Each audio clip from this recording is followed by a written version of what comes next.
मेरे हाथ में इस वक्त एक कागज है, लेकिन इस कागज में जो कुछ भी लिखा है उसे आपको पढ़कर सुनाते हुए गुस्सा भी आता है और तकलीफ भी होती है। लेकिन आज इन शब्दों को ना चाहते हुए भी पढ़ना जरूरी है। ये एक प्रेस रिलीज है जिसे आज भारतीय सेना के नॉर्दर्न कमांड ने जारी किया है। लेकिन इसमें लिखी बातें सुनने के बाद आप कड़ी निंदा की नहीं बल्कि कड़े एक्शन की बात करेंगे। सुनिए इसमें क्या लिखा है। इसमें लिखा है, उधमपुर 1 मई 2017, Pak Army carried out unprovoked rocket and mortar firing on 2 forward posts on the line of control in Krishna Ghati sector. Simultaneously, a bat action was launched on a patrol operating in between the 2 posts. In an unsoldierly act by the Pak Army, the bodies of 2 of our soldiers in the patrol were mutilated.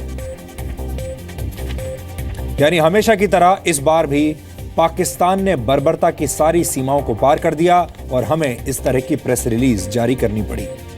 Jammu Kashmir के पुंछ में कृष्णा घाटी sector में आज पाकिस्तान ने पहले cease fire का उल्लंघन किया और रॉकेट और मोर्टार दागे। इस हमले में सेना के नायब सूबेदार परमजीत सिंह और बीएसएफ के हेड कांस्टेबल प्रेम सागर शहीद हो गए, जबकि बीएसएफ का एक जवान गंभीर रूप से जख्मी हुआ। लेकिन पाकिस्तान की सेना का चरित्र इतना घिनौना और घटिया हो चुका है कि उसने युद्ध के नियमों की भी आज हत्या कर दी। पाकिस्तानी सेना और उसकी बॉर्डर एक्शन टीम ने भारत के दोनों सैनिकों के पार्थिव शरीरों के साथ न सिर्फ अमानवीय व्यवहार किया बल्कि उनके शरीरों को क्षत विक्षत भी कर दिया।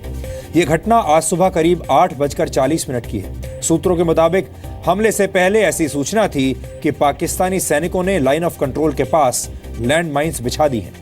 लेकिन जब बीएसएफ और सेना की joint team forward defence line पर माइंस का पता लगाने गई तो पाकिस्तान की तरफ से अचानक फायरिंग शुरू हो गई। भारत ने भी जवाबी कार्रवाई की। इसके बाद पाकिस्तान की बॉर्डर एक्शन टीम वहां से भाग खड़ी हुई। हालांकि तब तक वो भारत की सीमा के 200 मीटर अंदर तक दाखिल हो चुके थे और इसी दौरान उन्होंने भारत के दोनों सैनिकों के शवों के साथ अमानवीय बर्ताव किया। पिछले 6 महीनों के अंदर ये तीसरा मौका है जब किसी भारतीय सैनिक के पार्थिव शरीर का इस तरह अपमान किया गया है। 22 नवंबर 2016 को जम्मू कश्मीर के माछिल सेक्टर में लाइन ऑफ कंट्रोल पर 3 जवान शहीद हो गए थे और उस वक्त भी पाकिस्तान ने एक जवान के शव के साथ ऐसा ही अमानवीय व्यवहार किया था। आपको बता दूं कि पाकिस्तान की बॉर्डर एक्शन टीम में पाकिस्तानी सेना के कमांडो और प्रशिक्षित आतंकवादी शामिल होते हैं जो भारतीय सीमा में घुसपैठ करके निर्दोष लोगों की जान लेते हैं। घुसपैठ के लिए पाकिस्तानी सेना इन आतंकवादियों को कवर फायर भी देती है और हमेशा की तरह आज भी वैसा ही हुआ। पाकिस्तान की बॉर्डर एक्शन टीम छापामार युद्ध में माहिर होती है जो पाकिस्तान के स्पेशल सर्विसेज ग्रुप के साथ मिलकर काम करती है। कहा जाता है कि पाकिस्तान की खुफिया एजेंसी आईएसआई इन्हें खुफिया सूचनाएं भी देती है। बॉर्डर एक्शन टीम को इस तरह की ट्रेनिंग दी जाती है कि वो क्रूरता की सारी हदें पार कर सके। पाकिस्तानी सेना अपनी बॉर्डर एक्शन टीम में आतंकवादियों का इस्तेमाल इसलिए भी करती है ताकि अगर किसी आतंकवादी को भारतीय सेना पकड़ भी ले तो पाकिस्तानी सेना उन्हें अपना मानने से इनकार कर सकती है।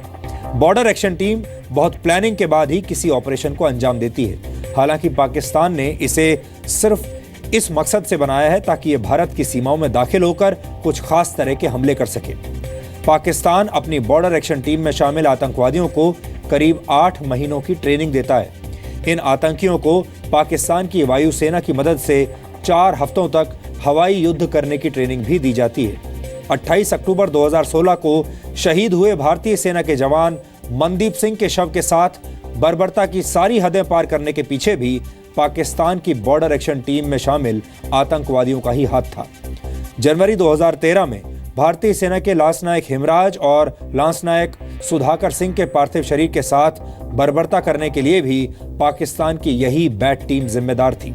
इसी तरह 1999 में जाट रेजिमेंट के शहीद कैप्टन सौरभ कालिया सहित 6 सैनिकों के पार्थिव शरीरों को भी पाकिस्तान ने अपमानित किया था। पाकिस्तान की यह खूनी टुकड़ी भारतीय जवानों पर हमला करने के बाद उनके शरीरों को क्षत विक्षत करने के अलावा उनके सिर काटकर अपने साथ ले जाती है। पाकिस्तान कश्मीर के नाम का इस्तेमाल करके यूनाइटेड नेशंस के मंच पर कूटनीतिक शतरंज खेलता है। यूएन रेजोल्यूशन को बिना पढ़े उसके आधार पर बड़ी बड़ी बातें करता है, दावे करता है, लेकिन वो ये भूल जाता है कि आर्म्ड कॉन्फ्लिक्ट यानी युद्ध की स्थिति को लेकर जेनेवा कन्वेंशंस क्या कहते हैं। आपको बता दें कि जिनेवा कन्वेंशंस के तहत जो नियम मौजूद हैं उन्हें आर्म्ड कॉन्फ्लिक्ट के दौरान आम नागरिकों, बीमार और जख्मी सैनिकों और युद्ध बंदियों की सुरक्षा के लिए बनाया गया था।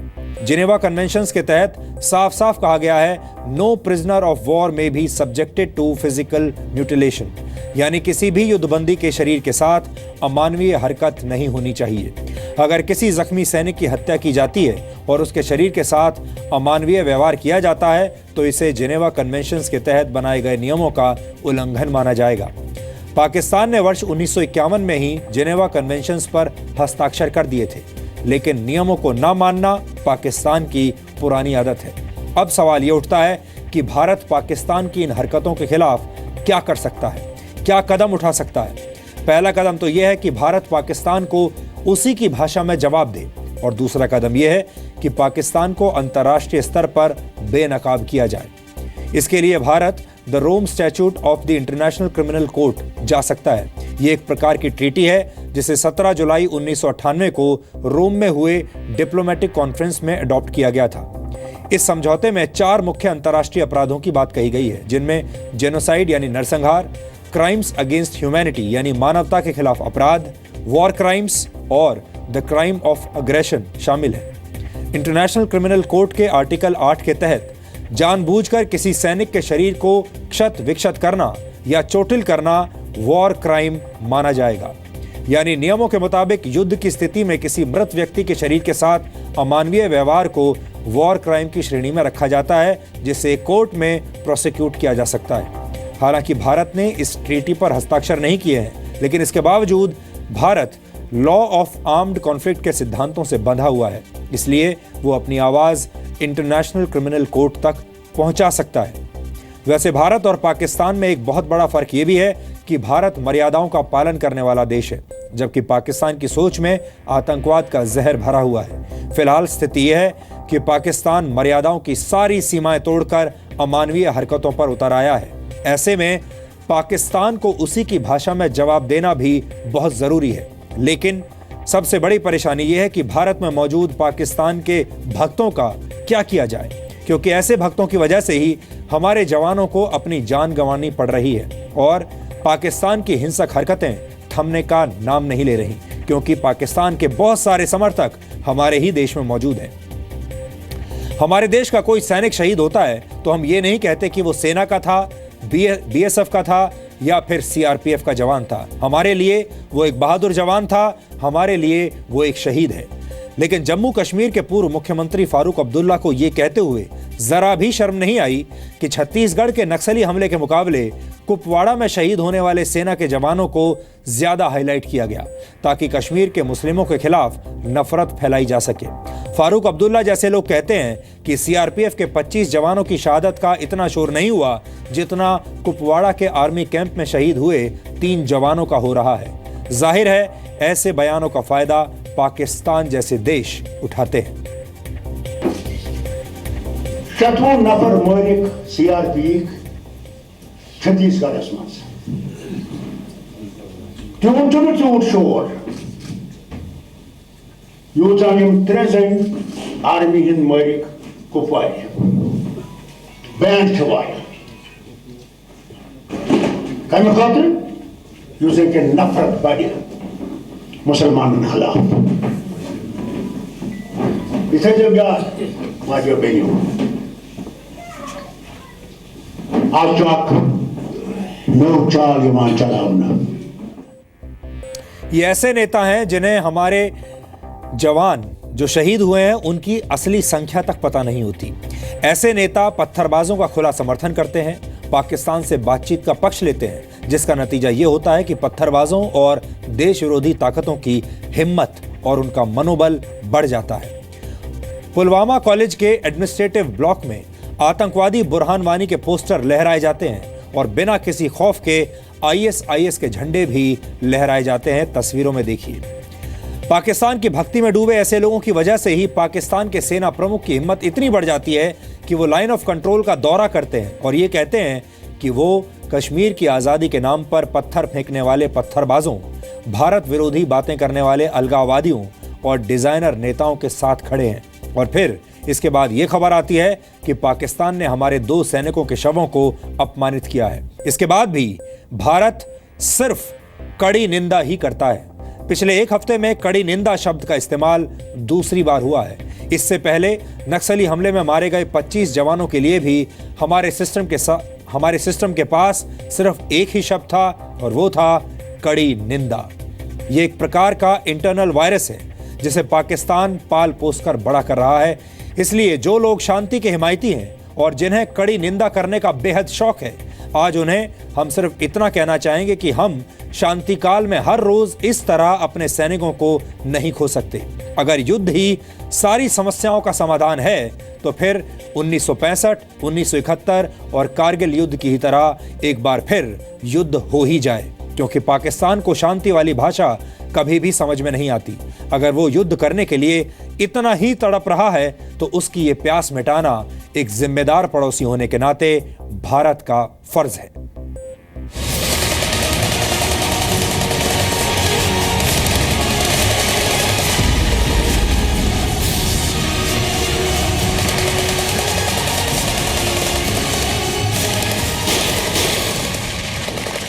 आज पुंछ क्षेत्र के कृष्णा घाटी सेक्टर में हमारी सेना के 2 नौजवानों की हत्या की गई और उनकी बॉडी को काट दिया गया, म्यूटिलेट कर दिया गया। ये काम हमारे पड़ोसी देश का है। ऐसी हरकतें तो युद्ध में भी नहीं हुआ करती और निश्चित रूप से शांति में तो कभी नहीं होती। भारत सरकार इसकी घोर निंदा करती है और पूरे देश को हमारी सेना और फौज के ऊपर पूरा भरोसा है कि इसकी जो प्रतिक्रिया उनको करनी पड़ेगी वो करेंगे और जो ये बलिदानी हमारे 2 सिपाहियों की है ये व्यर्थ नहीं जाएगी। 1 हफ्ते में दूसरी बार कड़ी निंदा। भारत सरकार इसकी घोर निंदा करती है, लेकिन भारत को कड़ी निंदा नहीं, अब कड़े एक्शन लेने की जरूरत है।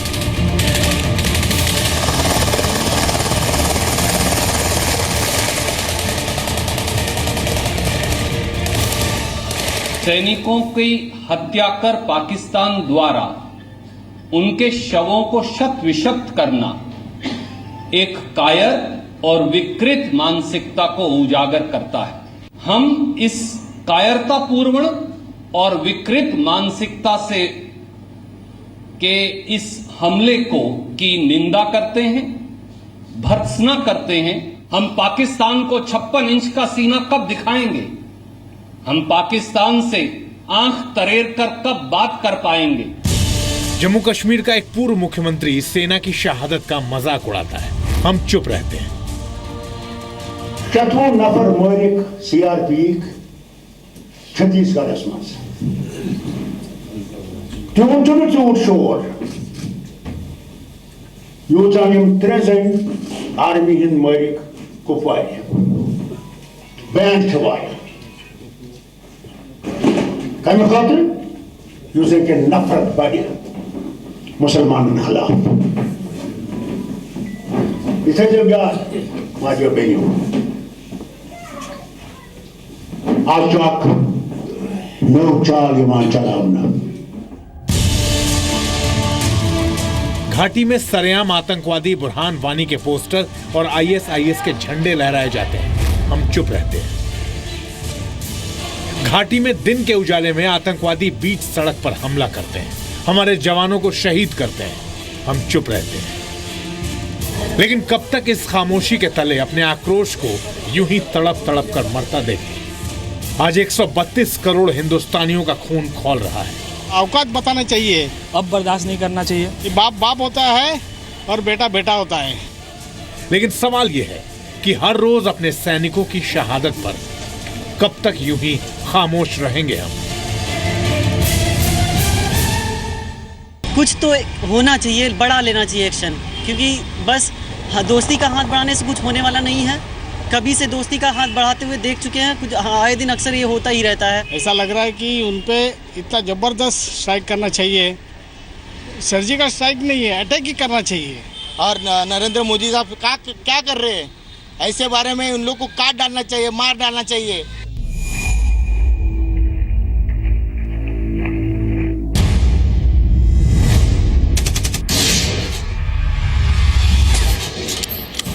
एक तरफ सीमा पार से पाकिस्तान हर रोज अपने रक्त चरित्र के सबूत दे रहा है और दूसरी तरफ पाकिस्तान की सेना के रूप में खड़ी आतंकवादियों की फौज बर्बरता की सारी सीमाएं लांघ रही है। शहीदों का सम्मान वापस लाने के लिए अब पाकिस्तान से बदला लेना जरूरी है। पाकिस्तान सीधी लड़ाई में भारतीय सेना के सामने कभी टिक नहीं पाया और न कभी टिक पाएगा। इसलिए घात लगाकर, धोखे से छिपकर और साजिश करके हमारे जवानों को निशाना बनाता है। जम्मू कश्मीर के पुंछ में कृष्णा घाटी में भी बुज़दिल पाकिस्तान ने फिर से अपनी शैतानी चाल चली।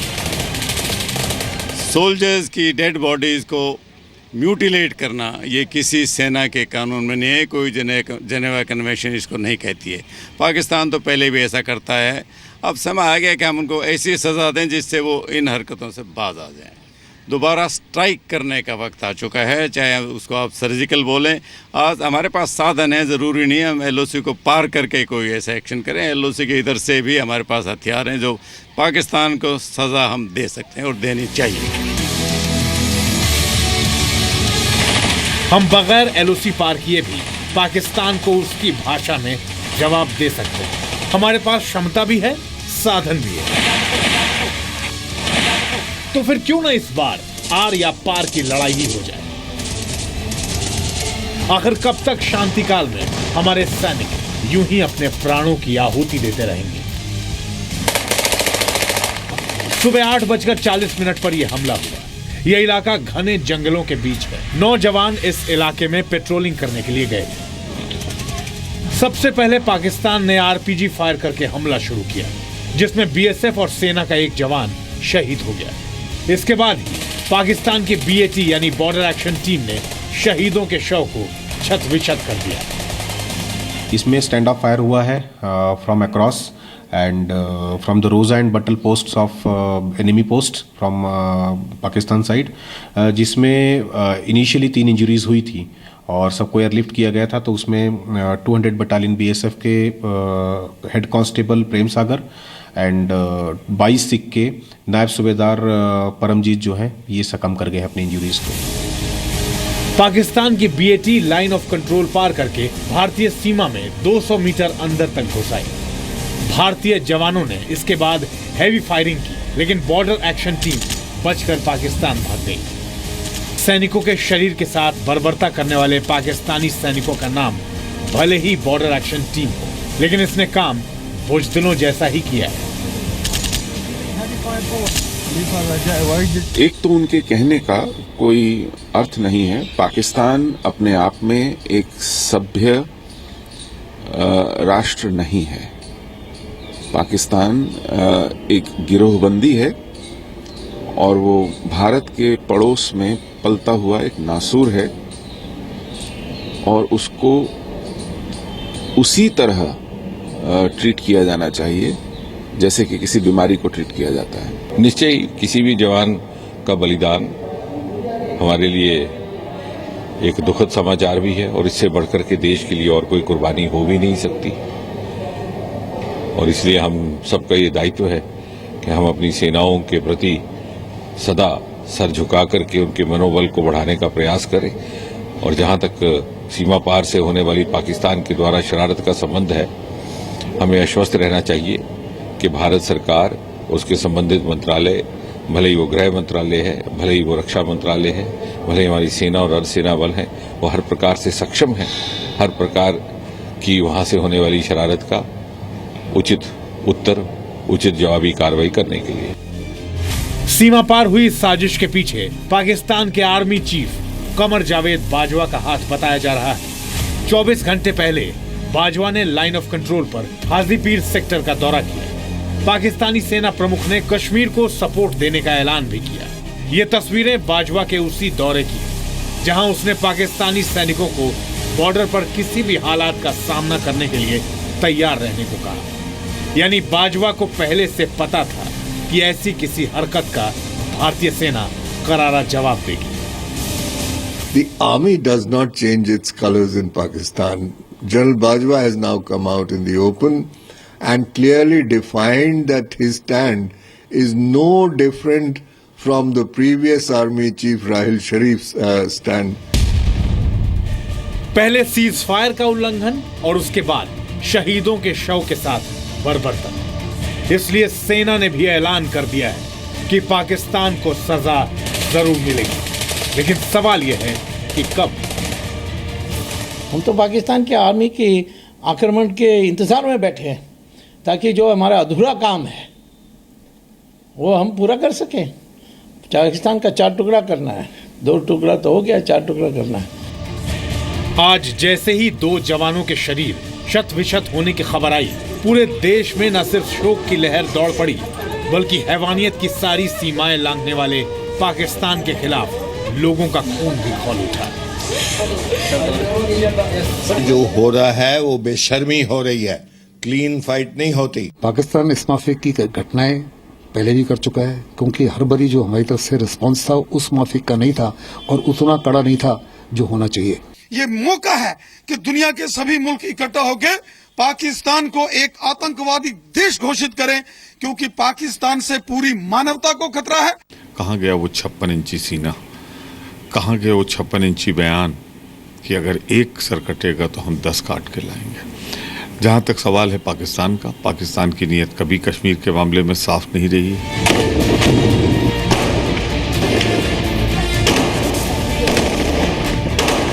युद्ध के मैदान में हर बार भारत के वीर जवानों को पाकिस्तानी सेना पीठ दिखाकर भागती है, लेकिन हारने के बाद भी पाकिस्तान बुजदिलों की तरह दोबारा हमला करता है। अब वक्त आ गया है कि पाकिस्तान को हमेशा हमेशा के लिए खामोश कर दिया जाए। कई बार शांति के लिए युद्ध जरूरी होता है। कड़ी निंदा से समाधान नहीं होता, कड़ी कार्रवाई से होता है। ब्यूरो रिपोर्ट, जी मीडिया। कहते हैं चोर चोरी से जाए, सीना जोरी से ना जाए। पाकिस्तान की इंटर सर्विसेज पब्लिक रिलेशंस ने अपनी सेना की घिनौनी हरकत को भारी भरकम अंग्रेजी शब्दों से छिपाने की कोशिश की है। पाकिस्तान का कहना है, उन्होंने ऐसा कहा है, उनका ऑफिशियल बयान क्या है आपको बताता हूं। Pakistan army is a highly professional force and shall never disrespect a soldier even Indian.